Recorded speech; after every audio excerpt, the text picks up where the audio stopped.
Longtime fans of the show should be familiar with the lender formerly known as Sue Pullen, and I'm pleased to announce that she's back, fresh off a rebrand and ready to help as Sue Mackey. Sue is a certified mortgage advisor at Fairway Independent Mortgage, an equal housing lender who focuses on finding the right product for you and your needs. She has over 20 years of experience helping thousands of homeowners. Whether it's purchasing, refinancing, or even a reverse mortgage, Sue will help.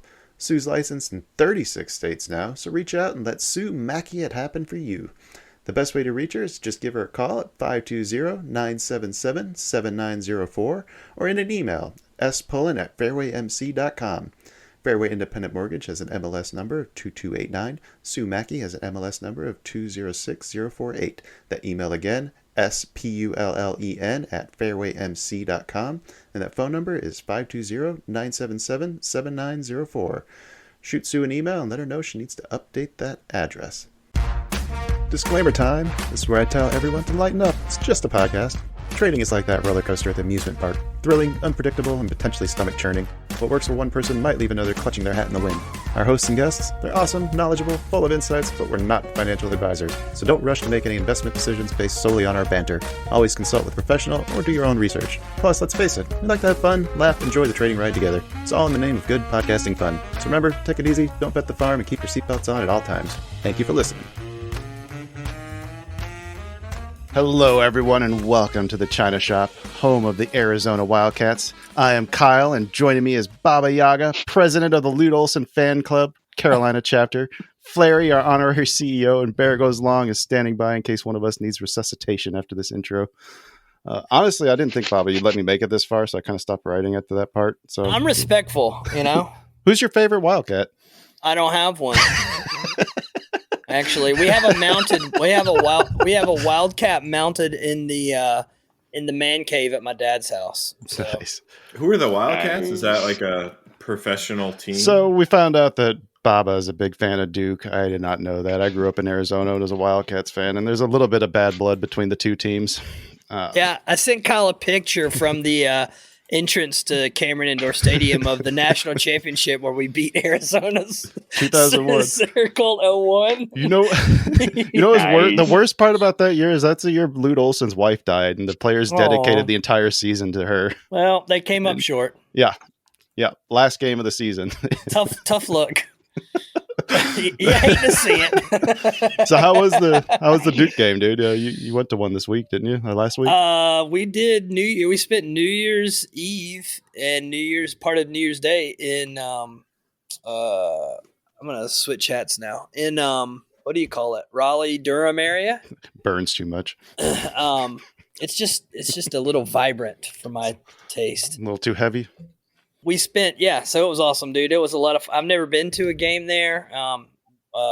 We randomly decided a few weeks back that it's something like we should do. Like we were coming through that area and stopped at the campus, looked around, went to Cameron Indoor. Obviously, we couldn't get in, but we peeked through the windows and we're like, dude, we should.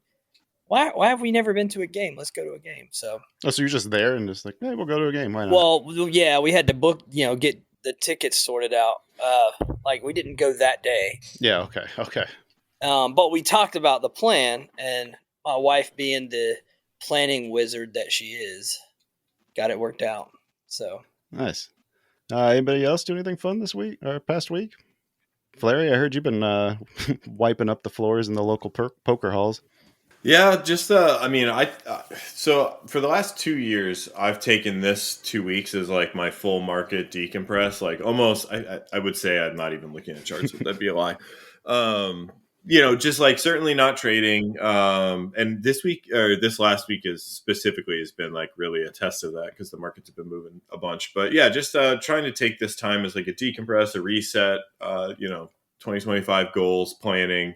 What kind of stuff I want to do, and typically just avoiding like relatively low vol markets and grinds on low vol and stuff like that. And I honestly don't even know if the volume has been up or if it's just been low vol like moves, just not a grind. But so just been taking some time off, hanging out with the family, been playing a lot of poker, crushing the local mix games. What's the mix game? mixed games is like playing more than just No Limit Hold'em. So it's like a mixture of games that you play in a circuit. So like every 6 to 8 hands, you rotate games. That's tough. So yeah, just been picking it up. I think locally the mixed games, they have a bunch of games that run. It goes from like 10-20, so they're limit. So it goes from like 10-20, 20-40, 40-80, and 50-100.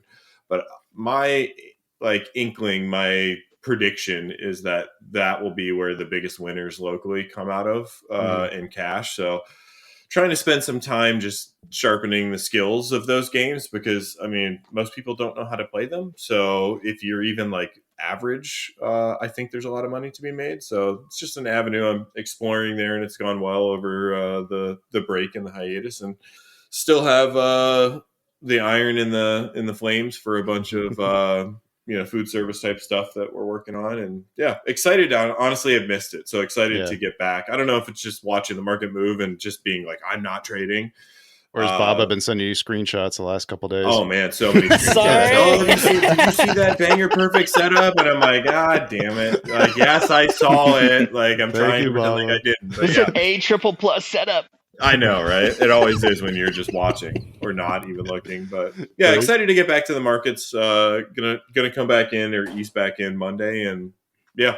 So most of December was just like options and personal account, and still licking the wounds of the whole prop market is kind of jacked right now. Which maybe we can talk about that. But yeah, I was gonna say, were you cashing in on Mung or any of those other shit coins? Yeah, I mean, honestly, I was. It's so funny. Like, I ended up like in a big rabbit hole of like meme coins, and Barry, you can probably test this because you were in some of those chats. Really was trading some things I won't be proud to disclose, like just like the weirdest meme coins and stuff like that, and it did okay. But yeah, got bent over on a few, did well, like crazy, stupid good on a few that paid for all the bad ones. And there's more bad ones than good ones kind of thing. But yeah, it's just been an odd trading December, but that by plan. So excited to get kind of back to the normal, here's my boring 5 setups and wait for them to hit. Are you still talking to the fellows at the Gubber breakout, the guys from your pod? I have a few times, so we, maybe there's a follow-up episode there, but I got another guy from a different pod that was interested in coming on and doing one. He was trying to get some other guys from his group, but I don't know if he's going to be able to fill or get enough people to do that. So I don't know if maybe Kevin or one of those other guys wants to jump in with us and even just like post contest, like how it's affected trading and things like that. Like obviously it didn't pan out with sort of the needs of relocating families to New York and stuff like that as would have hoped. But easily one of the biggest, if not the biggest learning, maybe not like the biggest learning from like a raw edge perspective in trading journey, but like one of the most notable experiences in trading so far as like aha-ish type moments, and just like that little peek behind the curtain, if you will. So yeah, I'm happy to continue to chat about that too. Probably doesn't happen very often where you're not the best trader in a room, so the opportunities to learn from the people around you, I mean, dude, by far. And just to see like so many different strategies, and guys that were just like purely mathematical, guys that were purely feel, guys that were trading nothing but spreads, and just like stuff that like, I mean, unless somebody shows you, I guess, how do you really I guess you find a book or something. But to see people actually executing those strategies, and what the equity curves looked like on some of that stuff. And me, I'm just like firing shots at NQ on horizontal lines, and somehow managed to find my way through. It's funny, you don't get a job, but you make like, I think I ended up with like 40 grand in profit. Nice. Right. Whatever. How about you, Bear, man? How was your holiday? It was good. I did a lot of trading, not much work. So, I was able to actually fill in a lot of hours with trading and kind of playing the prop game within Top Step, and learning how to do a better job of balancing copy trades. We see it. But Bob is flashing his whiskey bottle. Yeah, Sorry. Little Woodford. but yeah, learning how to actually like scale profits even when you're copy trading. So it was good. Mm. I had some really good days and some bad days, and actually took some payouts for the first time in a while. I'd kind of been on this rant. Oh, I've been on this congratulations, kick dude. Go, of man. going, oh, just build accounts, just build, build, build, build, build, and then it's like, okay, I'm not. These are too much video game numbers. I need to make it real. So took a Right. payout, and it was like, okay, cool, but still, it was just kind of numbers. And then this weekend, I'm going to go turn it into cabinets and drywall for this new house I'm building. So can't get much more real than that. There you go. Yeah. Right, living the dream, right? I love that, dude. I love spending the money. Right. We've talked about that maybe on here Yeah, a while Yeah. before. real. Like, I think that's a big piece of it. Like, if you're gonna do this weird, edge gambling type version that trading is, like, when you take the money out, I mean, unless it's all you're doing, right? Which I think most of us have some version of a side hustle, like, or a different full-time job. Like, if you don't take that money and do something with it, if it's like take your family on a vacation or, buy drywall, it really makes like the effort real and tangible. You're like, fuck yeah, I worked my ass off and studied stupid charts for way too long, and I got drywall instead of whatever, that composite board behind me, right? Like, I think it's cool. Yeah, it's I things love it. taste better when you make it yourself, right? Yeah, the whiskey, dude. I always Yeah. like, whenever I take a good payment, which I try to do every Friday for my account, but like whenever I take a good payment, I always buy like a better bottle of whiskey on the weekend. Like, I'll drink like Evan Williams as my everyday sipper, and then I'll go buy something like nice for the weekend. I like that. Congrats, Bear. That's awesome. Wait. I thought Evans Williams came out the best on the blind taste test. It did. I guess that's just because I drink it all the time. But Well, listen, Bob was Evan turning Williams up his is a nose over quality there. distillery, so it's Yeah. just not. I'll drink it. I'm just really enjoying this. Bro, you Put a gun to drink his head. white fucking That is- booze from a jar, a mason jar. Don't do it. Don't do it. Listen, I really like moonshine. I've had the lots last- of great moonshine. Look, here's the deal. I know the lots last of great moonshine I moonshiners. purchased was out of the back of a vehicle, like literally out of the trunk of a car. So, I mean, the last. It's the same place I get my milk. Yeah. Well, I mean, hey, to each his own, brother. Hey, Eggs and let's. shrimp. I have a couple. I have that too. a question and then like an update. One update. This afternoon we went and loaded up a bunch of stuff for hurricane stuff from the shipment of from our homie to the bottom here. So it was just really fun to get a phone call or somebody was like, hey, here's some stuff that we're running low on, and be like, okay, let me go see what we got laying in there and crawl through boxes or whatever. So just that stuff, that's still like a thing. It's still a real, part of life down here for some people. How you guys doing on supplies? Really, really good. Because we got a lot, we got a lot. So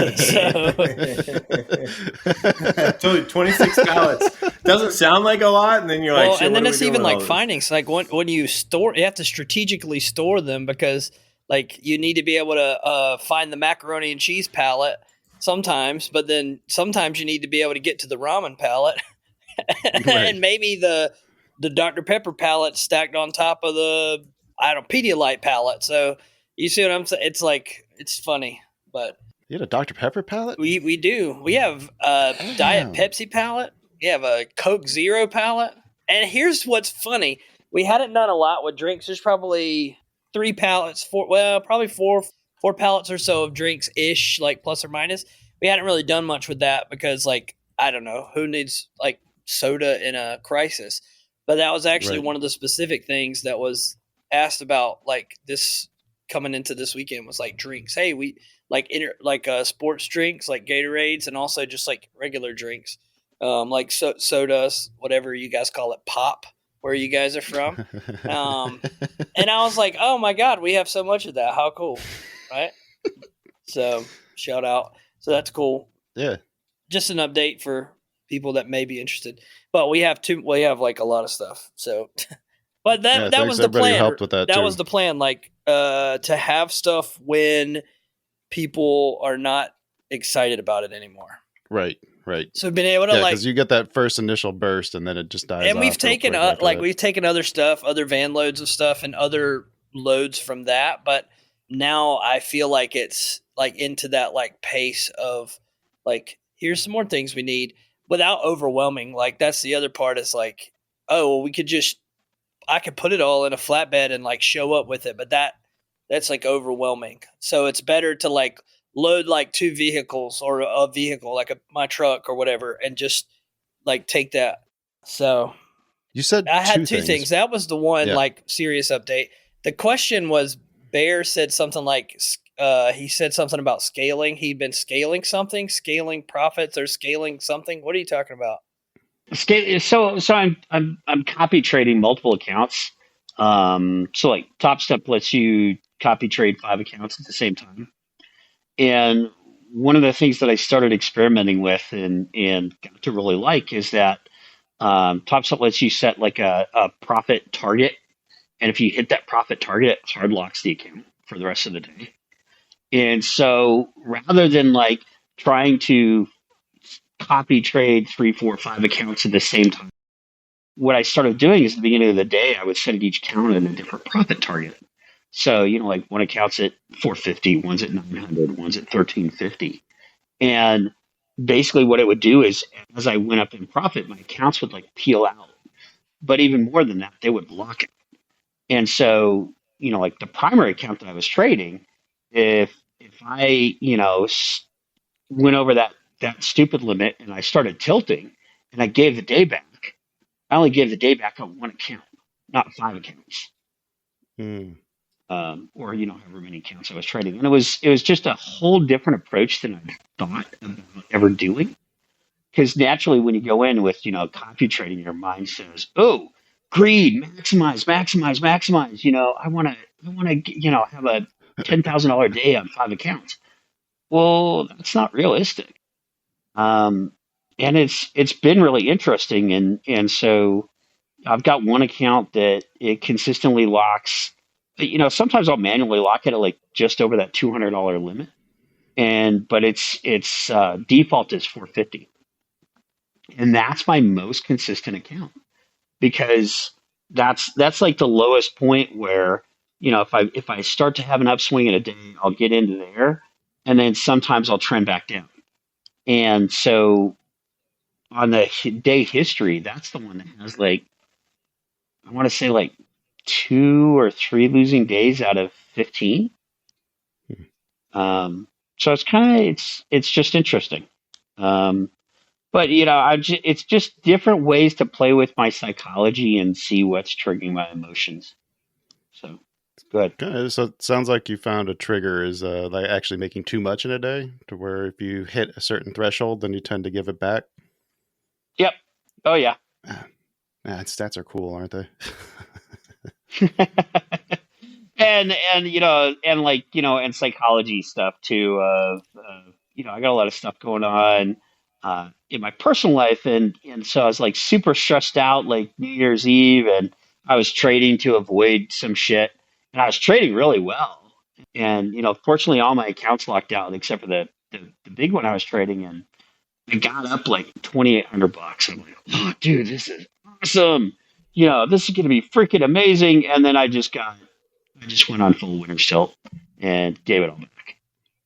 And it was like, oh, okay, well, I guess I need to actually go deal with my personal bullshit. And I did. And it was good. But it was like, it's one of those, you look back on hindsight and it's like, God, it was dumb. Now, the upside of that is I actually pulled my 16-year-old. I talked to him about some of the psychology stuff. Yeah. Because then the next day I was in a similar boat of, I was up like, my first trade just boom, boom, boom, boom, flew up there like 35, 40 points. And I'm like, whoa, wow, that's awesome. Check some other accounts. It's like, cool, locked out, good. And then in this other account, because I was also copy trading an eval. So the eval's got the $1,500 target. And so I'm sitting here and I got it count up. I went down, I got it up, and I'm like, that's a pretty good day. I really should lock this out. And I'm like, I could lock my funded account and only trade the prop. And it's like, no, I want to do it, man. I want to do it. Go for that 1,500.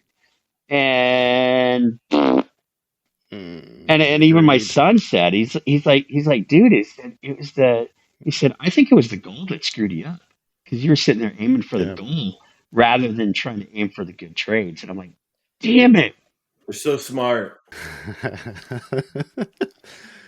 Man, is everybody's kid just good traders? Baba, your kid's been crushing it. Hey, Fleri, your kid's been pretty good. Oh, Market up, down, market go up. Yeah. Up, down, Dinosaur kangaroo podcast. Yeah. That's right. Yeah. Yeah, he's sitting at No way. what, like No $700 or $900 way. for the month of December on his own? God Yeah. damn. 7 to so 900. I don't incredible, remember man. which. Not 7,900.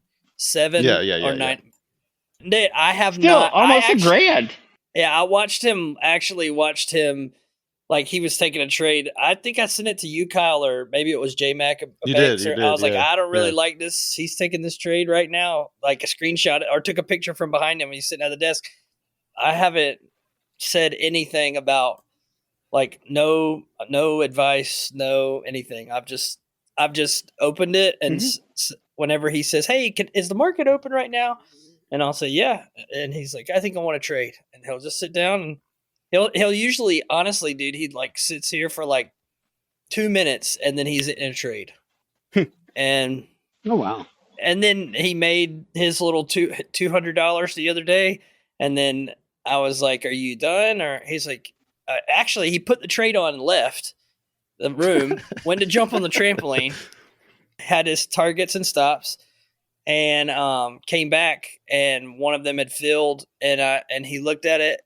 And he moved the other one up, and he was like, "If it touches that, I'll be out with $200, right?" And I was like, "Yeah." And he's like, "Okay, that's fine. I'm gonna go do something else." And then he just left again. He got stopped out. He came back. He was like, do I have $200? I was like, "Yeah." He's like, "Well, I figure as long as I have like $100 or $200 for a day, that's probably enough.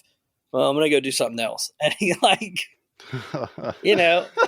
I think it's hilarious. Dude. Awesome. Is he trading micros or minis? Micros, dude. Okay, good. But $900 on micros? That's insane. I know. Or $750. I can actually see what it is. But yeah, I mean, like kudos to him. I think it's cool. It's a good use of. So what's standing out when you're watching him trade? What's he doing that other people should be trying to do? Buying highs and selling lows. Do you think it's what he's doing? I think is what he does is looks at it and says to himself, "Which way is it going?" I mean, Momo. as simply as So he's a trend trader? I think he just looks at. I mean, Momo. I've asked him trend. to talk about it, and it's really just he'll say, "Well, they went up a lot and they pulled back, but they only pulled back a little bit, so probably going to go higher." So, Not bad. And I mean, he doesn't like he looks at I don't even know what his I can't even log in to see it. Whatever. what does he consider a little bit? Like a 25% pullback? He or- zooms pretty far out and looks at it. Okay. Put up like a 5-minute chart, zooms Okay. it way out, squishes it all up, then stretches it back out, and then he's like, Is it 5-minute chart? yeah. And then when he trades, he gets down on like he gets down on like a 1 minute or 30-second when he's taking an entry. But he did all that. He decided that He himself. learned all that himself. He's following in his dad's footsteps. Of course he is. He's doing. I mean, it's going to be fun. It's really cool. And the funny thing is, Kyle, I think actually the thing about what he's doing, and probably all of you guys would agree, what he doesn't feel is any pressure to do anything any day or any week even. Super strength right there. So he Write that That's down. awesome. Write that he doesn't down. really it's like when he looks at it, and it's not the predominant thing in his mind or life or goals or anything really, like he's got a basketball Yeah. game tomorrow he's way more excited about than trading today. So I asked him, he was like, "You want to trade today?" He's like, "No, I'm gonna go play on the trampoline." I'm like, all right, sounds good. I'm on the trampoline, like, what's that NASDAQ doing? Wait till he gets that first payout and then see if that changes. Yeah. Can buy his own I trampoline. think he's traded. I don't know. I need to look and see in December how many days, but I mean, it's less than 10. Yeah. He's not. So if he goes in, he's not trading No. every day. If he doesn't like what he sees, Now he'll he walk did away. start trade. He was trading bigger size. He made most of his. He made about $400 or $500 trade in like one day trading minis, and then I was like, "Hey, bud, you need to trade smaller, or you're gonna run out of. Yeah, You're okay, gonna have a bad day and not have any fun anymore." So he switched to micros after that. So now is like good days, $100, $200. All right. So let me just recap here then. So if we want to trade like your son, join a basketball team and not care about trading. Value the your trampoline. free time. Start with 5-minute chart, large, wide view, so that way you can see everything, and down to the 1 minute when you want to, execute, and then size up for the big payday. I guess that sounds about right. Wait, you forgot. Put on the trade, set your stop your target, Yes. and leave. Go do Go something jump on the else. trampoline. He will not sit here and just watch it. Like once he gets a trade that lasts for a couple minutes and it's moved away from where his entry is, he doesn't usually move his stop to break even. Sometimes he will, but after he scales one, he'll move his stop up and then he leaves the desk. I mean, and really, if you think about it, like unless you're planning to continue to scale in, there really isn't anything else you can do other than like if you get a big red light, like freight train, look out, get the freak out of here. But For me, you can close out a runner, like halfway before it actually hits the point where you should be closing it out. About 150 that points probably early. happened to a lot of people today. Right. I have to say, most of the fun happened today after we finished, which was unfortunate. It was not during M period. Dude, I locked out my freaking accounts before the end of A period. I locked out and put in my payout request. I'm like, Friday, done. That's a good Friday. And then M period was a freight train of stupidity and pain. Ooh, my practice account took you didn't sim, right? Yeah, my practice account. Yeah. Man, my practice account took the full goatsy there.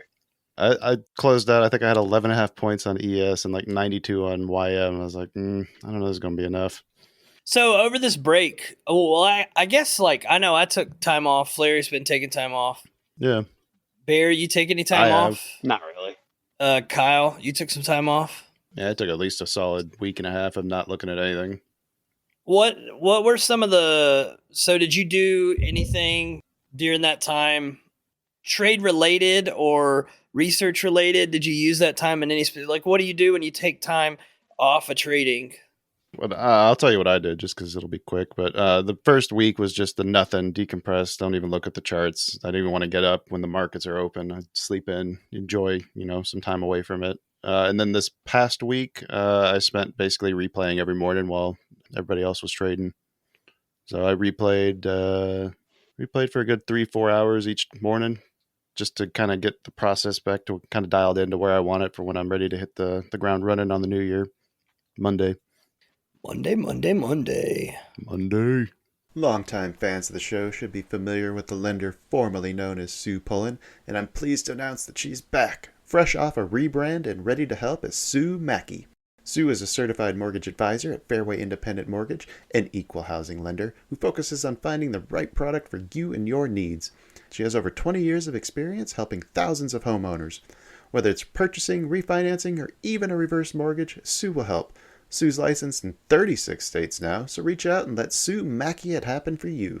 The best way to reach her is just give her a call at 520-977-7904 or in an email, spullen@fairwaymc.com. Fairway Independent Mortgage has an MLS number of 2289. Sue Mackey has an MLS number of 206048. That email again, spullen@fairwaymc.com, and that phone number is 520-977-7904. Shoot Sue an email and let her know she needs to update that address. Bear, you just kept chugging along? Yeah, I mean, Yeah, why didn't you take any time off? because There? I took a lot of time off on my day job, and so I was taking time off of that, and I was working on the house and kind of doing a lot of other things. So I was still popping in, and I was mostly I was shortening my trading. So, I was trying to keep to my ideal, which is, a trade like the first hour and a half.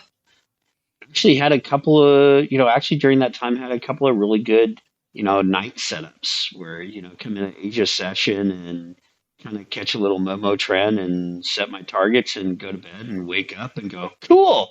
Or wake up and go, hit my stop. I had a couple It's the Baba I had a special. couple WURs over the break. A couple of like, oh, Asia looks all right. Let's see how this 10 p.m. candle closes. See if we can't get in on a little something of a pullback, and then set some outlandish targets and go to bed and like wake up and be like, I'm not even gonna walk to the computer. I'm just gonna remote in from the bed and see where we're at. I like See how that. London I think I was treated me. Yeah, I think I was like Yep. 2 for 4. Two nights woke up and I was like, freak yeah. 2 nights woke up and I was like, oh, Yeah. 50% on sleep trades. I'll Yeah. take it. Not bad. I not woke up bad. one morning and I'm like, when did I do that? Oh yeah. Sweet. I also had the experience of losing internet and not being sure that my orders were going to be alive to do what they were supposed to do while in a trade. That was cool. That was right at You're the on end. Sierra, aren't you? Yep. Then you It's should all have server side, Teton, yeah. right? Yes, it was all server side, thank God. But Yeah, yeah. That's why part of the reason why I switched to Teton. yeah, I was like, this is probably not going to be good if this is screwed up. Yes. Well, their order execution is It is. so good for power outages, or I fell asleep and I didn't know. It's great. Whatever. It's great. Yeah. That's just a little plug, shameless plug for cash counts, Teton order routing right there. It's not even shameless. Teton and Sierras. Mm-mm. A plus. It's just smart. Knees. You hear that, Sierra? Look. Some people say bad stuff about you, but we're saying nice things about you. Okay, don't forget Just that. put in the time and figure out the hardest thing to figure out. And it's the best. I mean, it's just so Mhm. obviously. Stay away the from the best. support Yeah. boards. Yeah, just don't talk to customer service. Don't ask them for any help. No. But figure it out yourself, and you'll be fine. And it's Yeah. the best. And yeah, second to none. And it's great. God bless them, though. Cheers to them. Did Fleri, did you do anything fun other than play poker? Yeah, just a bunch of family stuff, Christmas all over the place, and all that good stuff. Pull tabs. Yeah, just been hanging with the kids. Yeah, pull tabs, poker, Pull all that good tabs. stuff. So I hit $1,000 pull tab the other day. Insane. Holy crap. $1,000 pull tab. Yeah, and it was funny. It was a poker related though. So I was playing a poker tournament, and I got slow rolled by a kid in the poker tournament, which I went all in. I don't know if you guys don't know what slow rolling is. Is like when you have clearly like a really good hand and you just hem and haw and pretend like you're not going to call, and then you finally call and you just have like the best hand. So that happened to me, and I don't know if he did it on purpose or not, or if he's just like too dense to know he was slow rolling, but it was brutal, dude. I mean, this guy put me in the tank for like 3.5 minutes and calls me with a straight while I just have top pair and kicks me out of the tournament. I was fucking livid. And Did he have a low end straight or? No, he had it. He had the he nuts? had it. Yep, he had it, and was just like, I don't know if he was just like sick and tired of this guy who raises all the time, or like whatever these idiots do. Anyways, so he slow rolls me, and so I just like, I'm a firm believer in the casino universe. Like some shit like that happens, and the casino has a way of writing it. Like the gambling world has a way of writing that ship, and so I went to the bar, grabbed the Tito's tonic.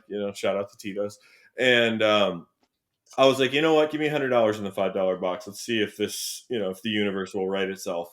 I shit you not. Like 2 pulls in, I had $100 winner, which I was already even, and then I had a 2-line sweater, and a 2-line sweater was guaranteed to be 500 or more. And I pulled all the other tickets I had. Nothing was a winner, and sure enough, man. That baby pulled in. She was $1,000. So I put $100 in and got $1,100, which is better than second place money in the tournament. And so fuck that kid. And is there a lesson to be learned there? Like, I don't know. Slow roll people because it's tacky as fuck. And when you get slow rolled, or when something bad karma-ish happens to you in the casino, dig into your wallet, find more money, and go put it at risk because something good's about to happen. And you heard it here first, folks. I don't even have to say not financial advice because that's not financial advice. That's gambling advice. gambling if you're taking advice. my gambling advice, you're an idiot. So Please listen to the disclaimer. sorry.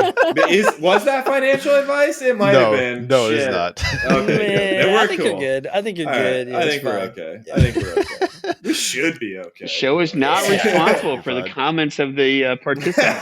yeah, that might be an important disclaimer. Yeah. But yeah, This is anyways, not gambling advice. yeah, that was my pull $10,000 hit. All right. Let's see. We got a little bit of time left. Should we, Baba? You've been reading an old book, and you've been dropping quotes left and Oh, right. dude, he sent me dude.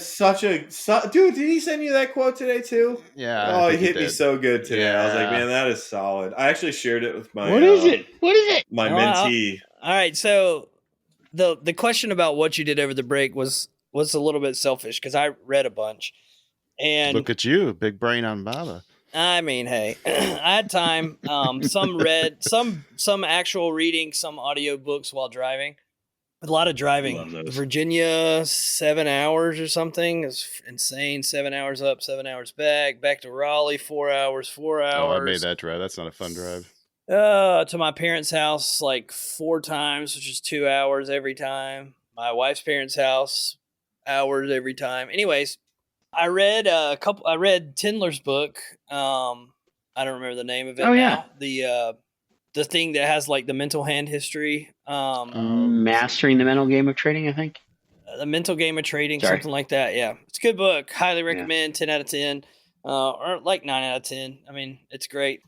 Mhm. Read some other stuff off trading topic books, and then I read Tom Hougaard, who I Best loser wins. didn't really know much about, but Best Loser Wins. I had read that book before. All these are rereads. I'd read them before, but I read them again. And it's funny how when you read something in like a different season, or when you read something in like just a different space of life, it lands differently. And really, like, if you haven't read the Best Loser Wins, I would summarize it in like a couple of big things that stood out. One, like they had like 41 million trades that they pulled in from like major brokers in like the UK or whatever. And 65% of those trades that were taken, this is various traders, various products, whatever. I think it's like 65% of those 41 million trades were winners. Whatever, 40 something percent were losers. But the losers outsized the winning trades like 2 or 3 to 1. And so as a whole, they lost their shirt.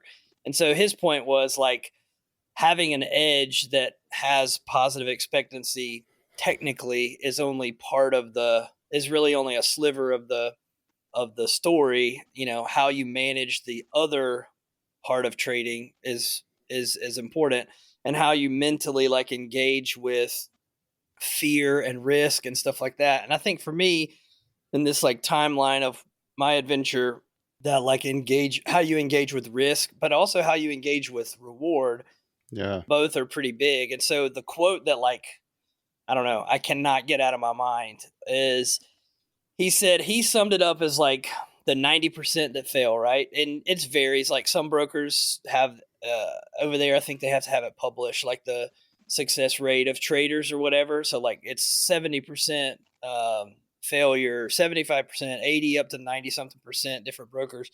And he said like his summation of all of that data and all of those stats is that when people are losing, they're far too hopeful. And when people are winning, they're far too fearful. And I just like that just Goosebumps. like resonated with me. And so his take is like the 90% fail because when they start losing money, when they have their banger morning and they're up a shit ton, they lose a little bit and then they get hopeful. I can make that right back. And then they lose more. I'll be okay. They lose more. They size up. It all while this is all going against them, like their P&L trend is taking a nosedive, and they're so hopeful that I'm still thinking clearly this is all going to be fine.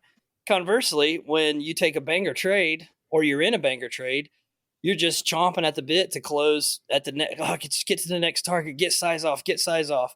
And his kind of contention with all of that is that you should be quite the opposite. That when you're losing, you should actually have much more of a fearful mindset that this might not be one loss. This could snowball into 10 losses. I shouldn't size up. I should be very careful because I am foolish enough to unwind everything, not that I made today, but everything in my account. That could happen. So I need to respect that. I need to actually have more of a timid, fearful outlook when that's happening. When I'm winning, I need to be hopeful that the market is telling me you are on the right side, and I continue to press into that right side as much as I can.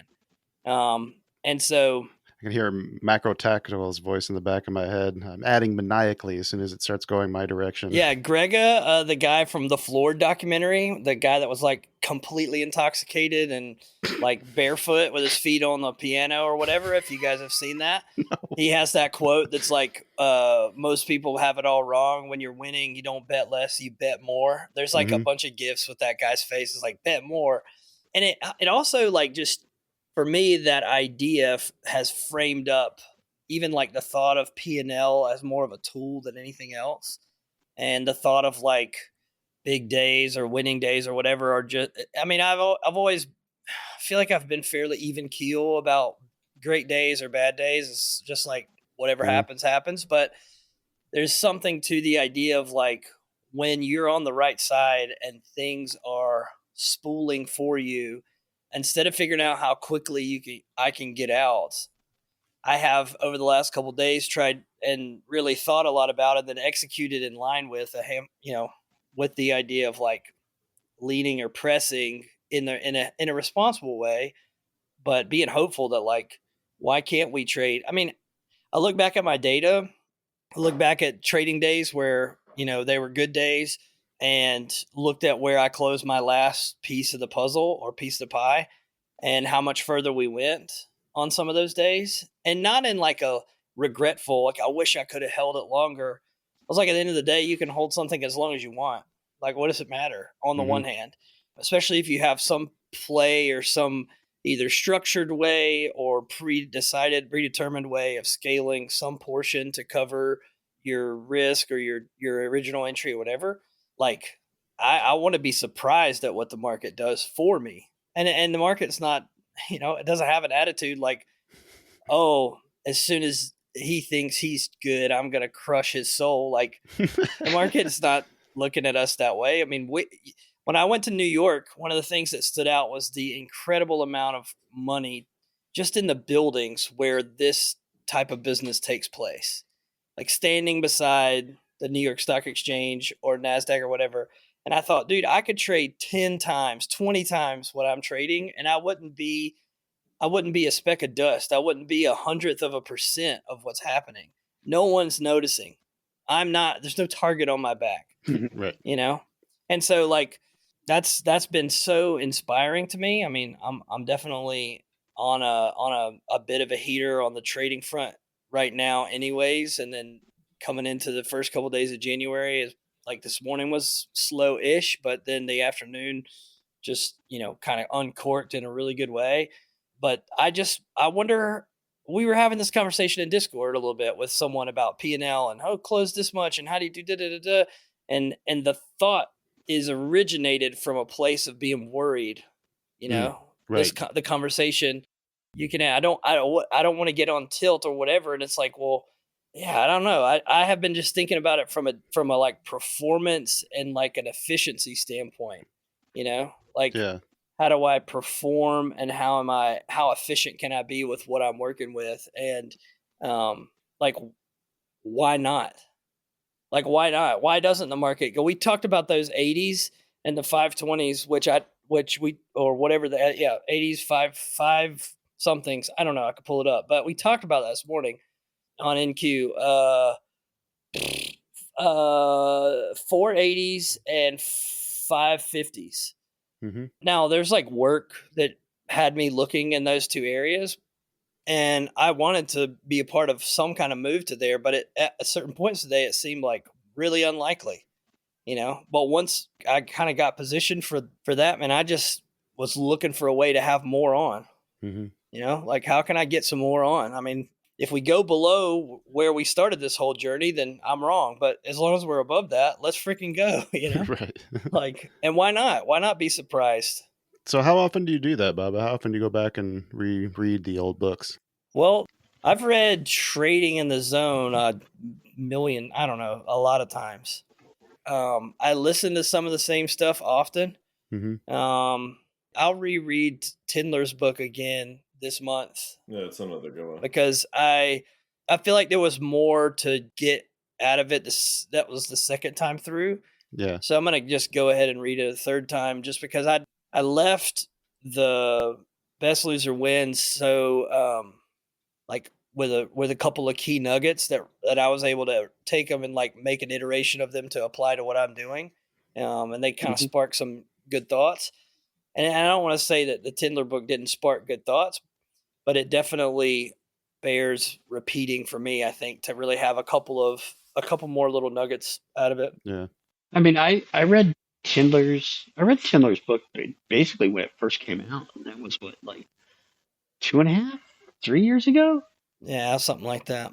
And I was really excited to hear you talk about this because I've been thinking about the last few weeks. I was kind of looking at some of these books and going, I am such a completely different person now than even 2 years ago when I read some of these books, that I should go back to read them because there's stuff that I will understand now that just went completely over my head. Yeah. You got another 2 years of experience under your belt. Of course, you're going to pick up something different. Yeah, and and 2 years of psychological and emotional growth and learning, Right. and now when they start to talk about the euphoria moment. Like, oh, I know what that means. Dude, I've experienced that so many times in the last like 6 weeks, and it's funny because I'll feel it, and I'm like, oh, that's my euphoria, and it's like, okay, that's my body, the universe, God, everybody saying, lock the freaking account. This is your high watermark, and the devil on my shoulder going, you could do better, and let's see who wins. Fleri, what you do? What books have you been? Do you like to go back to? Any recommendations for us? One Good Trade I've been rereading. So that was a book I read fairly early on in the trading journey, and honestly, it didn't make very much sense. I mean, it made sense logically, but like it was one of those things where like I reread it several years later now, and I was like, holy shit, this is what this guy was talking about. So One Good Trade by Mike Belfiore. Or however you say it, Belfiore. Yeah. Super good. Were you the one who put me on to Reminiscences of a Stock Operator? Like the first thing we ever recorded it was with either you? probably, maybe. Either myself or Macro. Yeah. That's another good one, But that's dude. another good one. Yeah. That's another That's good a good one. That is I made my son read that. That's on the reread list. That I read that again this past spring-ish, and then it's actually after I finish Liar's Poker, I'll read. Good. That's great. a good great. one. It's not more of entertainment, but yeah, good. Yeah, good trading yeah. book. But that one's like a break from the work. That's just a fun novelty type story. Then Reminiscences of a Stock Operator's up next, and then That's a Tindler's good book. story too, though. Yeah, but it's a little practical. Throw the Biggest Bluff in there. I just listened to that one on audiobook. Yeah, that was really good. What's Anna something or what's? Yeah, Fleri, we talked about that. Yeah, while we were playing poker. Yeah, so that one. One Good Trade. Just reading that again. There's the Mathematics of Poker, which I just think like that whole like equity EV mindset, game theory, optimal mindset really just translates well to the trading space. So there's some cool stuff in there about like, in poker, it's you play ranges, and trading, you trade setups, and like understanding where you're at, where the market's at, what setups work well, what ranges would work well versus certain opponents. Like there's some really good crossover if you kind of can be open-minded, analytical about it. So there's that. And what was the name of that one? Mathematics of Poker. Oh, and so there's a guy on Twitter, Brian Lee Trades. When I was trading like stocks for a bit, he was one of the first people that I really gravitated to. And he has a really cool mindset on two concepts, which I think like the further you go in this, like make just more sense. Like all the setup stuff is great and levels and all that shit. But like at the end of the day, it comes down to risk and profit. And he really has a good focus on R. So he trades in R values. He's got a whole series of blogs on R.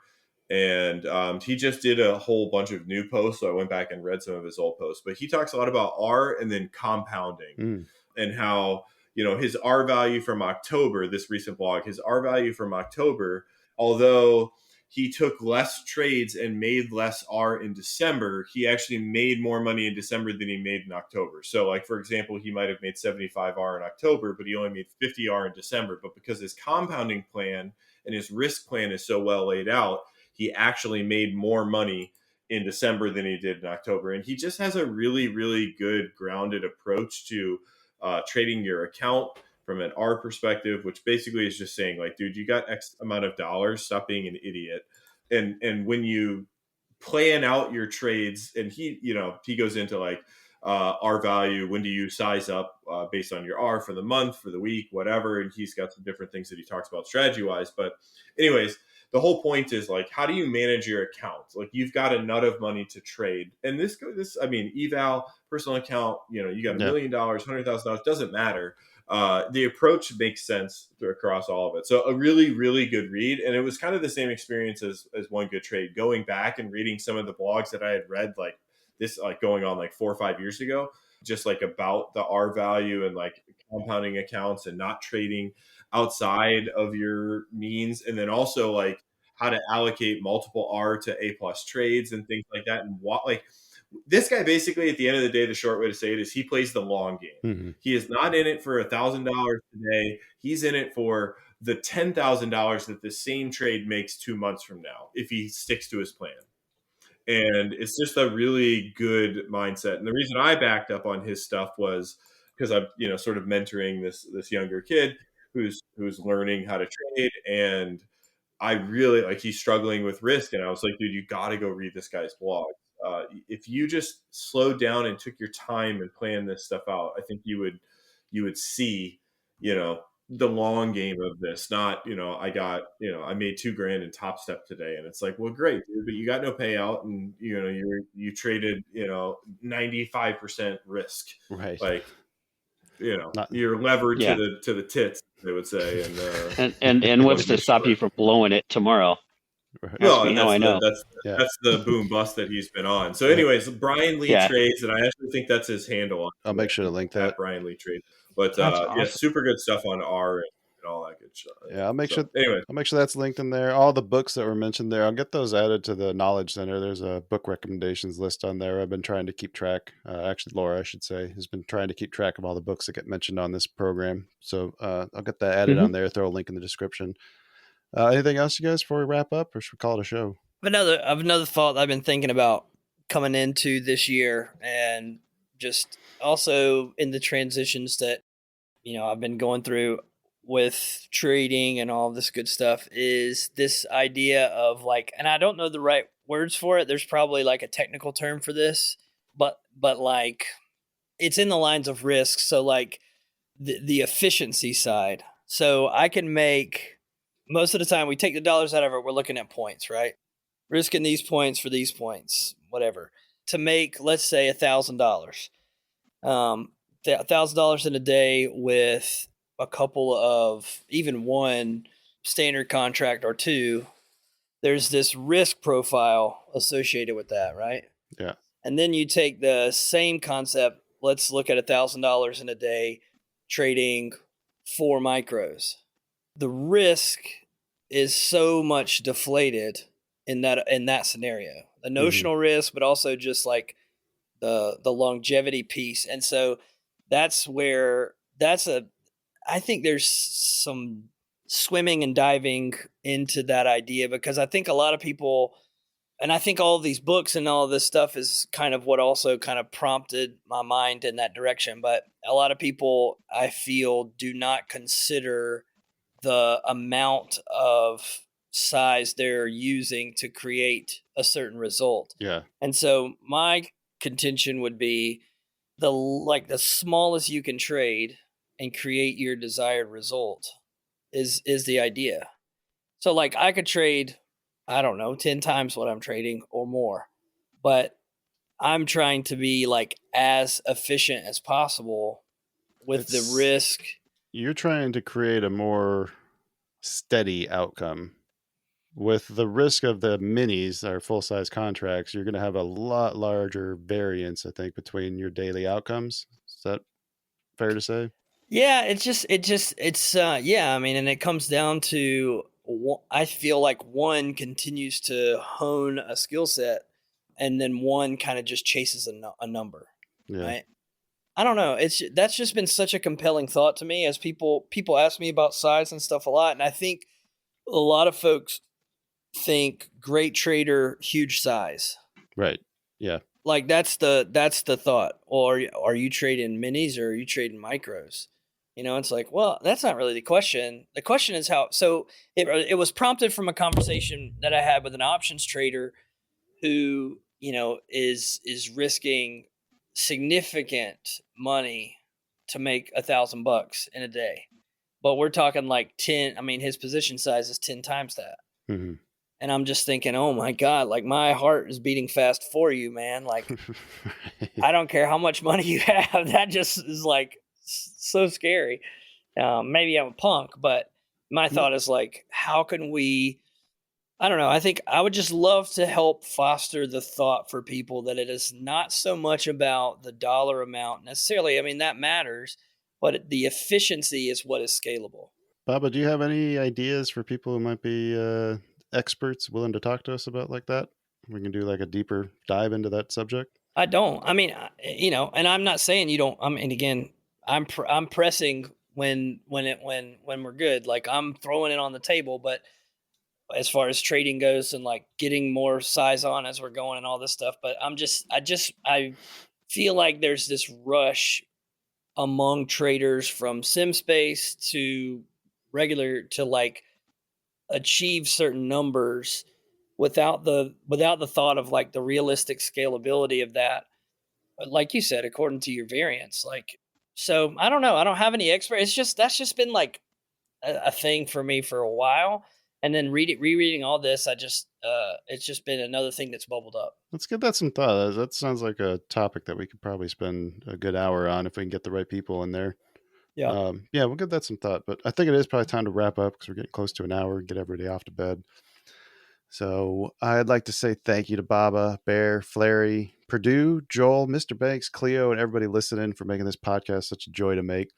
I hope everybody had a wonderful Festivus, and I hope you're all ready to hit the ground running with us in the new year. And we will be back soon with another exciting episode. But until then, please, for the love of God, give me some better comments to read next year on the YouTube channel and have a green 2025.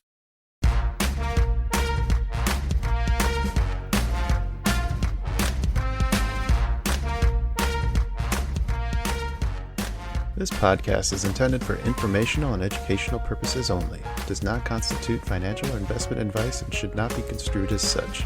The hosts, guests, and contributors of this podcast are not licensed financial advisors, brokers, or professionals. Any trading or investment decisions made based on the content of this podcast are solely at the listener's discretion and risk. Trading and investing in financial markets carry inherent risks, and past performance is not indicative of future results. Listeners should conduct their own research and seek advice from qualified financial professionals before making any financial decisions.